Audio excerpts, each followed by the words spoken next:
Hi there, I'm Don Klein, and this is my wife, Perry Klein. I have some very important issues to discuss with you today in this 12-part series. This is pretty serious stuff, and it needs our full attention. I'm sure you will see why. The first segment is about 9 minutes long, but the rest are only 2 or 3 minutes each. Unfortunately, I found my voice doesn't hold up if I talk very long, so I've asked Perry if she would be willing to fill in for me. She has very graciously agreed, so I will turn it over to her. Thank you for joining us. Someone argued with Don recently, if all political power flows from the people, as our state constitution says, and as you proclaim, then the people should be able to vote on every law, every appointment, every regulation government seeks to pass, shouldn't we?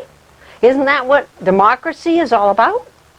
Yeah, it is what democracy is all about.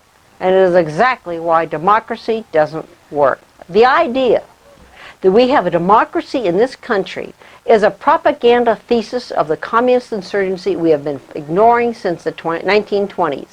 Convince everyone we have a democracy, and it'll be a whole lot easier to pass illegal laws perpetrating democracy on the people, where rights can be revoked by majority rule. In a democracy, no one has any rights because rights are issued by the majority, and anything issued by the majority can be taken away by the majority.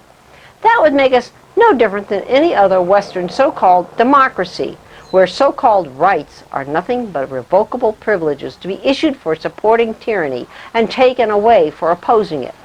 The question is based on a faulty premise, i.e. that our state and our nation were founded as democracies. They were not. Our governments, both state and federal, are constitutional republics in which the people democratically choose their representatives, but do not vote on the laws their representatives propose. There's a good reason for this. The founders of our nation were well-educated men. They understood history and government, and they knew what happens when the people exercise their voting franchise in a democracy. A common passion or interest will, in almost every case, be felt by a majority of the whole, a communication and concert result from the form of government itself. And there is nothing to check the inducements to sacrifice the weaker party or an obnoxious individual. Hence, it is that such democracies have ever been spectacles of turbulence and contention, have ever been found incompatible with personal security or the rights of property, and have, in general, been as short in their lives as they have been violent in their deaths. James Madison, Federalist No. 10. Unfortunately, at the founding of our state and some others, the fear of an overbearing government was so strong that the initiative process was established just in case government got out of hand or refused to pass legislation desired by the people. Government is forbidden to overturn the initiative once it is passed. The initiative process has been misused several times by the people led by fraud merchants in the political leftist axe to grind. Most recently, it was for the purpose of increasing the minimum wage to a point that requires employers to let employees go and replace them with automation in order to stay in business. The object was not to increase the wages of minimum wage workers. The object was to advance the communist agenda, destroy the ability of small businesses to stay in business, and then only those businesses and workers that toe the party line are allowed to survive. Government subsidies control everything. This is standard operating procedure for our communist governments. Remember that fundamental rule of communism, and you will understand most of what goes on in politics. Many businesses have failed because that workaround was either insufficient or impossible for that business model. The increase in the minimum wage is a fine example of the dangers of democracy. Controlling government, and in addition to the crushing of otherwise viable businesses, it crushes the economy in every other way.